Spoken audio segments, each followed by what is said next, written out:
అందరికీ నమస్కారం. మీరు వినబోతున్న కథ గెలుపెవరిది? రచించిన వారు ఎద్దనపూడి సులోచన రాణి గారు. Good news! మీరు తండ్రి కాబోతున్నారు. తెల్లటి మల్లెపువ్వు లాంటి బట్టలతో ఉన్న లేడీ డాక్టర్ లక్ష్మి స్ప్రింగ్ తలుపు తెరుచుకొనొస్తూ అంది.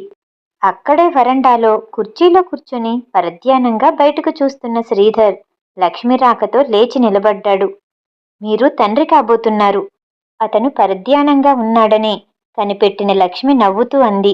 క్షణంసేపు శ్రీధర్కు లక్ష్మి చెప్తున్నదేంటో అర్థం కానట్టు చూశాడు. మరుక్షణంలోనే అతని కళ్ళల్లో అపూర్వమైన కాంతి ఒకటి తలుక్కుమని మెరిసింది. పెదవులు మెల్లగా చిరునవ్వుతో విచ్చుకున్నాయి. నిజంగా? అన్నాడు నమ్మలేనట్లు. టేబుల్ వైపు వెళ్ళిపోతున్న లక్ష్మి తల అదో రకంగా పెట్టి ముఖం వాల్చి శ్రీధర్ వైపు చూసింది. ఆ చూపులో అబద్ధం చెప్పాల్సిన కర్మ నాకేంటి అన్న భావం స్పష్టంగా కనిపిస్తుంది. శేఖరం పెదవులు కదిల్చి ఏదో చెప్పబోయాడు. ఈలోగా వెనక స్ప్రింగ్ తలుపు తెరుచుకుంది. లోపల నుంచి విజయ నెమ్మదిగా బయటకొస్తుంది. తలుపు తెరుచుకుని వస్తున్న విజయ క్షణంసేపు ఆగిపోయి భర్త వైపు చూసింది. శ్రీధర్ కూడా చూశాడు. ఇద్దరి కళ్ళు కలుసుకున్నాయి. విజయ కళ్ళు ముందుగా కిందకు వాలిపోయాయి. టేబుల్ దగ్గర నుంచి ఇద్దరినీ గమనిస్తున్న లక్ష్మి ఫస్ట్ ప్రెగ్నెన్సీ కాబట్టి కొంచెం బలహీనంగా ఉంది. అదేం పర్వాలేదు. కొద్దిగా చికిత్స తీసుకుంటే సర్దుకుంటుంది. టానిక్స్ రాసిస్తాను అంది ప్రిస్క్రిప్షన్ రాయటానికి కాగితం తీసుకుంటూ. శ్రీధర్ 1-2 సార్లు డాక్టర్కు కృతజ్ఞతలు చెప్పి బయటకొచ్చాడు. 10 నిమిషాల్లో ఇద్దరూ ఇంటికి చేరుకున్నారు. దారి పొడుగున విజయ మౌనంగా ఉండటం చూసి అలా ఉన్నావేం అని అడిగాడు శ్రీధర్. ఎలా ఉన్నాను? ఎలాగో ఉన్నావు. నిన్నింత నిశ్శబ్దంగా ఇంతవరకు ఎప్పుడూ చూడలేదు. శ్రీధర్ మాటలకి విజయ నవ్వి ఊరుకుంది. ఆ రాత్రి పడుకోబోతుండగా శ్రీధర్ విజయను దగ్గరకు తీసుకుంటూ, తల్లిని కాబోతున్నాననే సంతోషం నీకెలా ఉందో తెలీదు కానీ నాకు మటుకు తండ్రిని కాబోతున్నానని మహాగర్వంగా ఉంది అన్నాడు. ఏ అలాగా అన్నట్టు చూసింది విజయ. నిజం మరి. ఇదిగో అమ్మాయి, ఇప్పుడే చెప్తున్నాను. ఇక నుంచి తమకి కొన్ని ఆజ్ఞలు జారీ చేయబడతాయి. అవి ఏ మాత్రం జవదాటినట్టు కనిపించినా అంటూ చూపుడు వేలితో తన గుండెల మీద పెట్టి చూపించుకుంటూ, ఇహ వీడు నీకు కంటికి కూడా కనపడ్డు, తెలిసిందా అన్నాడు. అదిగో అప్పుడే మొదలైందా? పిల్లలు పుట్టకముందే బెదిరించేస్తున్నారు. ఆ తర్వాతిక నా మొహమే చూడర్లా ఉంది. పెదవులు ముడి చేసుకుని బుంగమూతి పెట్టేసి అంది విజయ. అబ్బెబ్బే, అదెలా? నీకు పాపాయి పుట్టినా సరే నాకెప్పుడు మొదటి పాపాయివి నువ్వే. నీ తర్వాతే పుట్టబోయేవాళ్ళు మరింత దగ్గరగా లాక్కుంటూ అన్నాడు. ఆ రాత్రి అలవాటుకు విరుద్ధంగా ఎప్పుడూ మితభాషిగా ఉండే శ్రీధర్ చాలా చాలా మాట్లాడాడు. ఏది కావలసినా తన్ని నిర్మొహమాటంగా అడగమన్నాడు. ఎంతైనా తను మగవాడు కాబట్టి, ఇంట్లో మరో ఆడదిక్కు లేదు కాబట్టి, చాలా అవసరమని అర్జెంటని ఆ రాత్రే కూర్చుని పెత్తల్లి పేరిట రాజమండ్రి ఉత్తరం రాశాడు. మర్నాడు ఇంటి నిండా అందంగా బొద్దుగా ఉన్న చిన్న చిన్న పిల్లల క్యాలెండర్లు తీసుకునొచ్చి తగిలించాడు. అన్నింటిలోకి శ్రీధర్కు నచ్చింది చేతిలో యాపిల్ పండుతో, చంకలో పిల్లి బొమ్మతో, గిరిజాల జుట్టుతో ఉన్న 5-6 సంవత్సరాల ఆడపిల్ల. ఆ క్యాలెండర్ తీసుకొచ్చి విజయ పడుకునే మంచానికి ఎదురుగుండా తగిలించాడు. విజయకది నచ్చలేదు. ఇంకో క్యాలెండర్లో ఆడుకునే సామానంతా పక్కన పారేసి కింద కూర్చొని చేయి చాచి చిన్న బిస్కెట్ ముక్కను కుక్కపిల్ల నోట్లో పెడుతూ ఆ పెట్టడంలో యథాలాపంగా తను కూడా సగం నోరు తెరిచి గుండ్రటి మొహంతో బొద్దుగా ఉన్న బాబు క్యాలెండర్ నచ్చింది. విజయ అది కావాలంది. అబ్బే, అదొద్దు. అది చూస్తే మగపిల్లవాడు పుడతాడు. నాకు ఆడపిల్ల కావాలి. శ్రీధర్ తగాదా పెట్టుకున్నాడు. ఆడపిల్ల నాకు అక్కర్లేదు. నాకు అదిగో అచ్చం అలాంటి బాబే కావాలి. విజయ మొండిగా జవాబు చెప్పింది. ఇద్దరికీ మాటా పెరిగింది. ఇంకో సమయంలో అయితే శ్రీధర్ చచ్చినా పట్టు వదిలేవాడు కాదు. కానీ ఈ సమయం వేరు. విజయ మనసు నొప్పించకూడదు. రాజీకి వచ్చి 2 క్యాలెండర్లు పక్క పక్కన తగిలించాడు. నేను ఒక్క బాబు వంకే చూస్తాను చిలిపిగా అంది విజయ. అదిగో! శ్రీధర్కు ఈసారి నిజంగానే కోపం వచ్చింది.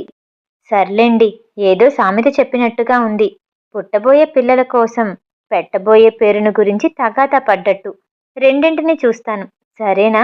నవ్వుతూ అంది. అది, అలా దారికి రా, బుద్ధిమంతురాల్లాగా. శ్రీధర్ మొహం మళ్ళీ ప్రసన్నమైంది. వారం రోజులకి శ్రీధర్ పంపిన రైలు ఖర్చులు అంది అందగానే తిరుగు రైల్లో వచ్చి ఊడిపడింది పెత్తల్లి. ఆవిడది మహాకాయం. కూర్చున్న చోటు నుంచి లేవలేదు. కాని కంఠం మటుకు కంచు కంఠం. కూర్చున్న చోటు నుంచి ఏవైపైనా సరే 3 మైళ్ళు వినిపిస్తుంది.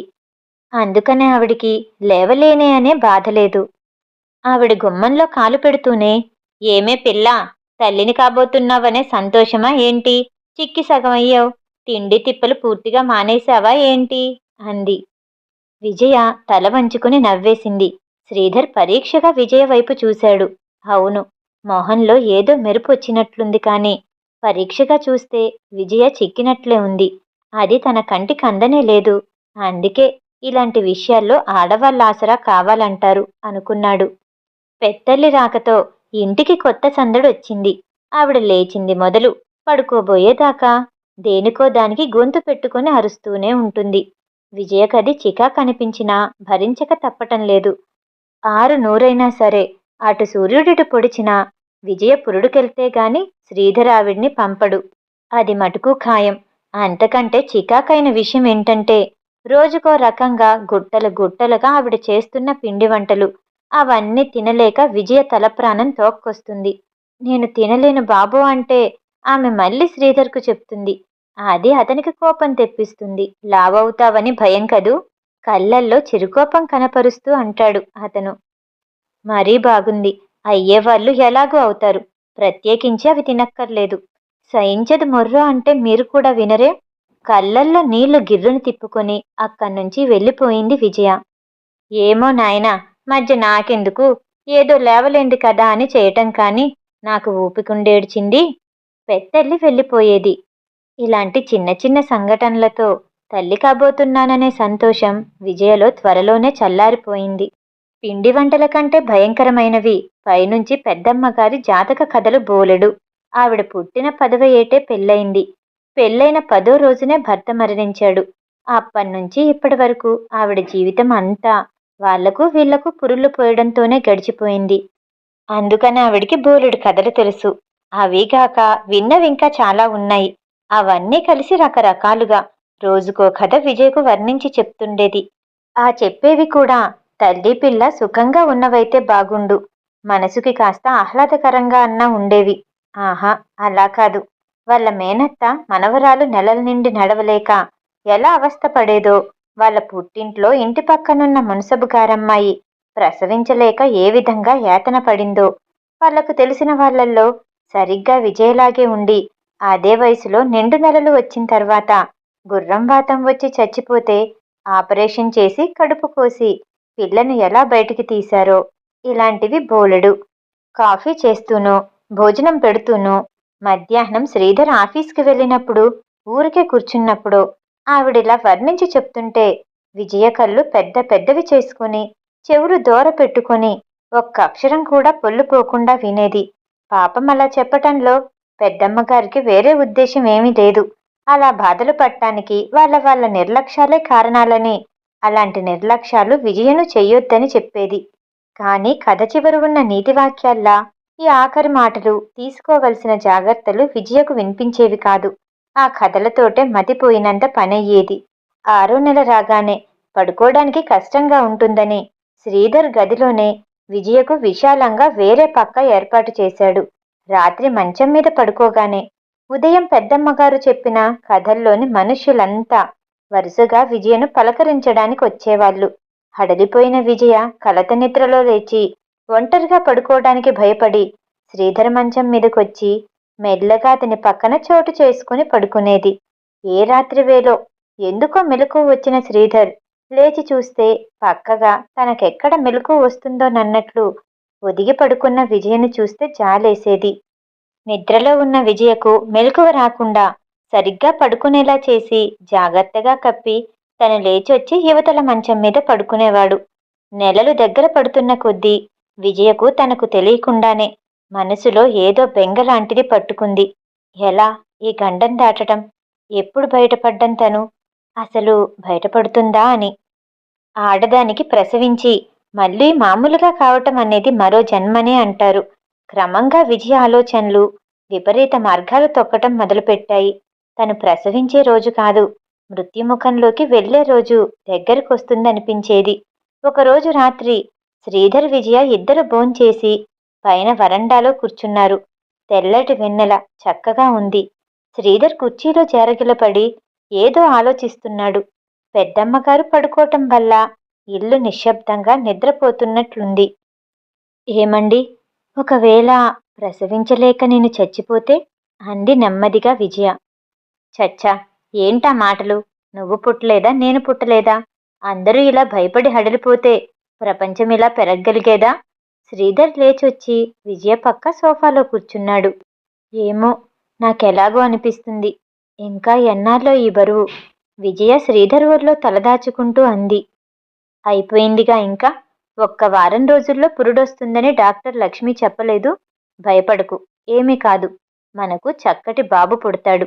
నీకు బాబే కావాలన్నావుగా, పేరేం పెడదాం చెప్పు? నేనదే ఆలోచిస్తున్నాను. ఆప్యాయంగా ఒళ్ళో ఉన్న విజయ జుట్టు సవరిస్తూ అన్నాడు. మొన్నటి వరకు పాప కావాలని పోట్లాడి ఇవాళ బాబంటున్నారే? నీరసంగా నవ్వింది విజయ. ఎవరైనా సరే, నీ నా రక్తం కలిసిపోయి మన మనసులు పెనవేసుకున్న రూపం ఏదైతేనేం మన ప్రేమానురాగాలకి ప్రతిరూపం. విజయ అలాగే కూర్చుండిపోయింది శ్రీధర్ మాటలు వింటూ. డాక్టర్ లక్ష్మి చెప్పిన దానికంటే 4 రోజులు ముందుగానే పురుడొచ్చేసింది. ఒకరోజు ఉదయం నిద్రలేవగానే విజయ బద్ధకంగా ఉంది. ఆ రోజల్లా ఎలాగో ఉంది. సాయంత్రం అయ్యేసరికి మొహం వాడిపోయింది. ఆ రాత్రి సరిగ్గా నిద్ర పట్టలేదు. మర్నాడు కూడా అలాగే ఉంది. శ్రీధర్ ఆఫీసుకి సెలవు పెట్టేశాడు. ఆ రోజు సాయంత్రానికి ఆసుపత్రికి వెళ్ళవలసొచ్చింది. అప్పుడే కాదు, ఇంకా 5-6 గంటల టైం ఉంది అంది విజయను పరీక్ష చేసి బయటకొచ్చిన డాక్టర్ లక్ష్మి. నేను ఉండొచ్చా అప్పటి వరకు? పర్వాలేదా? అభ్యంతరం ఉండదు కదా? అడగలేక అడిగాడు శ్రీధర్. తలెత్తి ఒకసారి మొహంలోకి పరీక్షగా చూసిన లక్ష్మి ఏమనుకుందో ఏమో, సరేనని తలూపి వెళ్ళిపోయింది. నొప్పులు ప్రారంభమయ్యాయి. విజయకు తెలియని బాధ ఏదో నరాలని గుంజేస్తుంది. మధ్య మధ్య తనకు తెలియకుండానే అబ్బా అమ్మా అంటూ అయ్యో అనేస్తుంది. ఉన్నట్లుండి కెవ్వుమని అరుస్తూ బాబోయ్ చచ్చిపోతున్నాను, డాక్టర్ని రమ్మనండి అంటుంది. కాని ఎవరూ వినిపించుకోవట్లేదు. శ్రీధర్ మనసులో కంగారు పడినా బలవంతాన ధైర్యం తెచ్చుకుని కూర్చున్నాడు. చూస్తుండగానే 4 గంటలు గడిచిపోయాయి. డాక్టర్ లక్ష్మి వచ్చి ఏదో ఇంజెక్షన్ ఇచ్చి మళ్ళీ నర్సు సాయంతో విజయను లోపల గదిలోకి తీసుకెళ్లిపోయింది. బయట వరండాలో ఒంటరిగా నిశ్శబ్దంగా నిలబడిపోయాడు శ్రీధర్. అతని కోసం వేసిన కుర్చీలో కూర్చోవాలని కూడా అనిపించట్లేదు అతనికి. బయట వెన్నెల పిండారబోసినట్లుంది. ప్రశాంతంగా ఉన్న వాతావరణంలో వరండా ముందున్న పూల మొక్కలు విజయబాధను మేము గమనిస్తున్నామన్నట్టు స్థానువుల్లా నిల్చున్నాయి. ఇలాంటి బాధలతో మనుష్యులు యాతన పడతారని తెలియని పక్షులేవో గూటిలో చేరి కువకువ అంటున్నాయి. వరండాలో ఉన్న స్తంభాన్ని ఆనుకొని నిశ్చలంగా నిలబడిపోయి బయటికి చూస్తున్న శ్రీధర్కు లోపల్నుంచి నేనీ బాధ భరించలేను డాక్టర్, చచ్చిపోతున్నాను అని బిగ్గరగా అంటూ మధ్య మధ్య ఏడుస్తున్న కేకలు వినిపిస్తున్నాయి. వాటిలో భావమేదో చురకత్తిలా శ్రీధర్ హృదయంలోంచి దూసుకుపోయింది. నలుగురుండగా గట్టిగా నవ్వటానికి కానీ మాట్లాడ్డానికి కానీ సిగ్గుపడే విజయ ఎలా అంటుందో బాధతో. స్పృహ లేనట్లుంది. తనేం చేయగలడు? కనీసం తను దగ్గరగా ఉంటేనైనా విజయకు ధైర్యంగా ఉంటుందేమో. ఏదో గుర్తొచ్చిన వానిలా శ్రీధర్ విజయను పడుకోపెట్టిన గదివైపు 2 అడుగులు వేశాడు. ఇంతలో గ్లోవ్స్ తొడుక్కున్న లక్ష్మి ఏదో పని మీద గబగబా బయటకొచ్చింది. డాక్టర్, నేను లోపలికి రాకూడదు? జయకు కాస్త ధైర్యం వస్తుందేమో. గబగబా వెడుతున్న లక్ష్మి శ్రీధర్ మాటలతో చటుక్కునాగిపోయి వెనక్కి తిరిగి చూసింది. అదో రకంగా నవ్వి, ఎవరుండి ఎవరేం చేయగలరు? అసలు మీరు ఇంటికి వెళ్ళిపోవటం మంచిది. ఇక్కడుంటే అలాగే అనిపిస్తుంది అని మళ్ళీ చకచకా వెళ్ళిపోయింది. ఏమీ చెయ్యలేక శ్రీధర్ మళ్ళీ స్తంభం దగ్గరకొచ్చి నిలబడ్డాడు. ప్రపంచం ప్రశాంతత ఒడిలో హాయిగా నిద్రపోతుంది. ఎవరికి ఏ బాధ లేదు, తనకు లేదు. కానీ విజయ, భగవాన్, ఎంతో మధురమైన ఆ సమయాన్ని స్త్రీ పురుషులిద్దరూ సమానంగా అనుభవిస్తారే. కానీ ఈ బాధ స్త్రీ ఒక్కదానికే ఎందుకిచ్చావు? ఇందులో పురుషుడికి కూడా భాగం ఎందుకు పెట్టలేదు? ఏం పాపం చేశారని వాళ్ళకి ఈ శిక్ష? ఎంతో అందమైన అనుభూతి పొందిన ఆ సమయంలో ఓ విధంగా విజయ కంటే తనే ఆనందించి అనుభవించాడేమో. ఆ అనుభవంలో విజయకు ఇలాంటి బాధ లభిస్తుందని తనకేం తెలుసు? అసలు ప్రసవ వేదన ఇంత భయంకరమనుకుంటే తను పిల్లల్ని కోరుకునేవాడు కాదు. ఈ సమయంలో విజయకు తనేం చేయలేకపోతున్నాడెందువల్ల? అసలు సృష్టి రహస్యం ఇందులోనే ఉందా? కనీసం తను విజయ పక్కనైనా నిలబడితే తనకు మనశ్శాంతిగా ఉండేది. కాని డాక్టర్ లక్ష్మి వద్దంటుంది. పైగా గట్టిగా మాట్లాడితే ఇంటికెళ్ళి పొమ్మని బయటకు గెంటుతుంది కూడా. తన బాధ ఆవిడకేం తెలుస్తుంది? శ్రీధర్కు లక్ష్మి మీద విరుచుకు తిన్నంత కోపమొచ్చింది. కాని ఏం చెయ్యలేక నిస్సహాయంగా నిమిషాలు లెక్క పెట్టుకుంటూ అక్కడే నిలబడిపోయాడు. లోపల శిశువుకేమైనా సరే విజయ సవ్యంగా బతికి బయటపడితే అది చాలు. భగవంతునికి లోపల మనసారా మొక్కుకున్నాడు. తనకు తెలియకుండానే తన జీవితంలో మొదటిసారిగా భగవంతుణ్ణి మనసారా తలవటం గుర్తుకొచ్చేసరికి నవ్వొచ్చింది. నిశ్శబ్దాన్ని చీల్చుకుంటూ విజయ స్వరం కంగుమంది. నా ప్రాణం పోకపోతే పోవటానికి ఏదైనా మందివ్వు డాక్టర్. నేనీ బాధ భరించలేను. అరే, ఏంటా అరుపులు? అందరూ నిద్రలేచి పరిగెత్తుకొచ్చారు. నెమ్మదిగా కసురుకుంది లక్ష్మి. నా ప్రాణం పోతుందంటే వినరేం? కోపంగా బాధతో పళ్ళు బిగబట్టంది విజయ. ఎక్కడికి పోతుంది? నీ ప్రాణానికి నా ప్రాణమడ్డు. సరేనా? నువ్వు నరాలు బిగపట్టకు, మరింత బాధపడతావు. ఇప్పుడసలు ఆ బాధ లేదా? విజయ శరీరం బాధతో మిలికలు తిరిగింది. మనసు కసితో కరకరమంటుంది. తనకు తెలుసు ఈ బాధలు భరించలేదని. కాని శ్రీధర్ తన్ని మోసం చేశాడు. తను చచ్చిపోతానని తెలిసే కావాలని ఎంకరేజ్ చేశాడు. తను ఏమైపోతేనం? అతనికి కావలసింది పిల్లలు. తండ్రినయ్యాననే గర్వం. అది దొరికితే చాలు. ఛీ, మగవాడికెంత స్వార్థం! అంత స్వార్థం మనసులో పెట్టుకొని పైపైన తీపి తీపి మాటలు. తనింత యమయాతన గురి అయ్యేటప్పుడు ఆ వెధవ పిల్లలు లేకపోతేనేం? అలా కాదు. ఆడదాన్నయిన తర్వాత చచ్చినట్టు పిల్లల్ని కనితీరాల్సిందే. పెద్దమ్మగారు చెప్పినట్టు తను సవ్యంగా ప్రసవించలేకపోతే, ఒకవేళ వాతం కమ్ముకొనొస్తే వస్తే ఏమవుతుంది? ప్రాణం పోతుంది. శ్రీధర్ వాళ్ళు ఒక్క ఏడుపేడ్చి ఊరుకుంటారు. మర్నాటికి కట్టెల మధ్య నగ్నంగా నా శవాన్ని నొక్కిపట్టి కాల్చి బూడిద చేస్తారు. అది జీవితమంటే. ఇదంతా శ్రీధర్కి తెలుసు. కాని తనకు చెప్పలేదు. ఎన్నో విషయాలు తెలిసినా అతనికి ఇది మటుకు ఎందుకు తెలీదు? ఒక్కసారి పిలిచి నువ్వు చేసిన మోసం కనుక్కున్నాను అని మొహం మీద చెప్పేస్తే, అవును చెప్పాలి. అదిగో తనకు మత్తులాంటిదేదో వస్తుంది. ప్రాణం పోవటం అంటే అదేనేమో. కళ్ళ ముందు వెలుగు మసకగా మారిపోతుంది. చీకట్లు కమ్ముతున్నాయి. ఒళ్ళంతా చెమటలతో తడిసిపోయిన విజయ మూలగడానికి కూడా ఓపిక లేనట్టు అతి నీరసంగా, డాక్టర్, ఆయనేరి, ఒక్కసారి పిలవండి. నాకేదో మత్తు లాంటిదొస్తోంది అంది. భయపడకు, మత్తు మందిచ్చా. రాని, మళ్ళీ మెలకువ వస్తుందిలే. ఆయనిక్కడికి రాకూడదు. కాళ్ళు దిగువన నిలబడిన లక్ష్మి అంది. ఎక్కడి మనిషి ఈమె? డాక్టర్ కాదు, రాక్షసి, దయ్యం. చెప్తే వినదే. విజయకు అంత నీరసంలోనూ ఒళ్ళు మండింది. ఎందుకు రాకూడదు? నా విషయం తెలీదంటూ ఏముంది? పిలవండి, నేను చూడాలి. లేకపోతే నేనే పిలుస్తాను. లేవబోతున్న విజయను గబగబా ఇద్దరొచ్చి బలవంతాన పడుకోపెట్టారు. నువ్వు భలే అసాధ్యురాల్లాగా ఉన్నావే. అంత ఆగలేకుండా ఉన్నావా? సిస్టర్ బయట నిలబడున్నారు. ఆయన్ని ఒక్క నిమిషం వచ్చేళ్ళమను అంది లక్ష్మి. ఆవిడెన్నో కేసులు చూసింది కాని ఇలాంటి సంఘటన జన్మలో చూడలేదు. శ్రీధర్ వచ్చే ముందు తెల్లటి దుప్పటొకటి కప్పి విజయ శరీరం అంతా శ్రీధర్కు కనిపించకుండా ఉండేలా జాగ్రత్త పడింది లక్ష్మి. స్ప్రింగ్ తలుపు తెరుచుకుంది. విజయ తల తిప్పి చూసింది. వెనుక వెంటనే మూసుకున్న తలుపుకు యువతలగా చెదిరిపోయిన జుట్టుతో, అలసిపోయిన మొహంతో, ఎప్పుడూ ఎంతో గంభీరంగా ఉండే శ్రీధర్ జాలి కొలిపే చూపులతో దీనంగా నిలబడున్నాడు. అతని మొహం పాలిపోయినట్టు స్పష్టంగా తెలుస్తుంది. దగ్గరకలా తలవైపుగా రండి. ఆవిడ మీకేదో చెప్పాలట విసురుగా అంది డాక్టర్ లక్ష్మి. నర్సు నిశ్శబ్దంగా తమ పని చూసుకుంటూ ఉంది. శ్రీధర్ మెల్లగా విజయ్ దగ్గరకొచ్చాడు. ఏంటి విజయ? అతని కంఠం బొంగురుగా ఉంది. కళ్ళల్లో నీళ్లు తిరిగాయి. ఎన్నో అడగాలి, ఎంత ఘాటుగానో అడగాలి అన్న విజయ మనసు శ్రీధర్నలా చూడగానే జాలితో మెత్తబడిపోయింది. తను పడుతున్న ఈ బాధకు ఏమీ చెయ్యలేని నిస్సహాయ స్థితిలో ఉండి అతనెంత నరకం చూస్తున్నాడో అతన్ని చూస్తుంటే తెలుస్తూనే ఉంది. కాపురానికొచ్చి ఇన్ని సంవత్సరాల్లో అతని కళ్ళల్లో నీళ్లు మొదటిసారిగా చూస్తున్న విజయకు మనసు కరిగిపోవటమే కాదు, అతన్ని అంత అసహ్యంగా ఊహించుకున్నందుకు తన మీద తనకే కోపమొచ్చింది. ఏం కావాలి?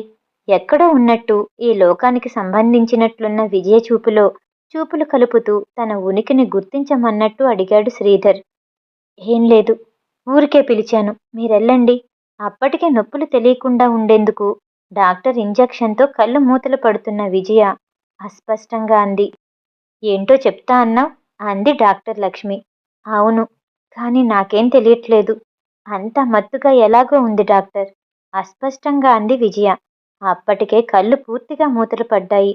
మీరు వెళ్ళండి అంది లక్ష్మి స్థానువులా నిలిచిపోయిన శ్రీధర్ను చూస్తూ.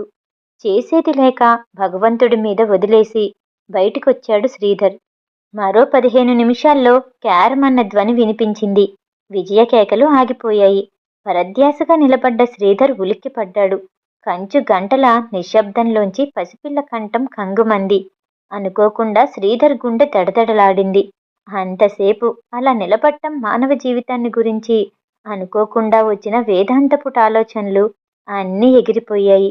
గబగబా 2 అడుగులు గదివైపు వేశాడు. ఆగవయ్యా, నీకోసం మీ అమ్మా నాన్న కంగారు పడిపోతున్నారు. లేడీ డాక్టర్ లక్ష్మి మాటలు గది నుంచి దూసుకునొచ్చి శ్రీధర్ చెవుల్ని తాకాయి. అయితే మగపిల్లాడన్నమాట. ఇంతలో నర్స్ బయటకొచ్చి మగపిల్లవాడు అంది. శ్రీధర్ ఒక్క క్షణం నర్సుమొహంలోకి చూసి ఆగమని వెంటనే జేబులోకి చెయ్యి పోనిచ్చి చేతికి వచ్చిన 10 రూపాయల కాగితాన్ని తీసి నర్సు చేతిలో పెట్టి థ్యాంక్స్ అన్నాడు.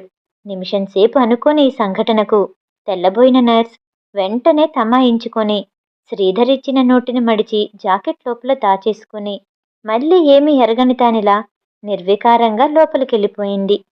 అప్పుడు గుర్తుకొచ్చింది శ్రీధర్కు తను వచ్చినప్పటినుంచి నిలబడున్న సంగతి. వెళ్ళి తన కోసం వేసిన కుర్చీలో కూర్చున్నాడు.